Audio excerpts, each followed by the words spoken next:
নিজের কিছু মানসিক অভিপ্রায় মায়ের কাছে নিবেদন করতে পূর্ণ হয়। দেখলে সম্প্রীতি বাঘাট শুধু উত্তরবঙ্গ থেকে ছুটে এসেছেন এই দক্ষিণেশ্বর মন্দির প্রাঙ্গণে বছরের প্রথম দিন। আমি একটু কথা বলবো, সমস্ত বয়সের মানুষ তারা কিন্তু আজ বছরের শুরুটা করছেন এই দক্ষিণেশ্বর মন্দির থেকে। তুমি যেমন দেখছো হাজারে হাজারে মানুষ।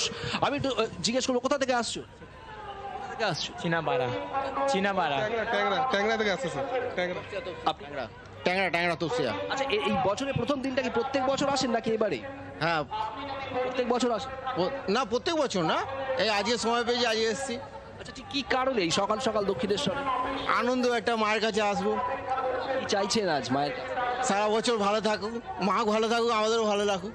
এইটুকুই চাওয়া সম্প্রীতি, সারা বছর মা ভালো থাকুন এবং আমাদের সবাইকে ভালো রাখুন। মূলত এই চাহিদাটুকুকে সম্বল করেই বছরের প্রথম দিনে দক্ষিণেশ্বর মন্দির প্রাঙ্গণে হাজার হাজার মানুষ তারা লাইনে দাঁড়িয়ে রয়েছেন পুজোর অর্ঘ্য নিয়ে। স্নান সেরে শুদ্ধ বস্ত্রে তারা মায়ের কাছে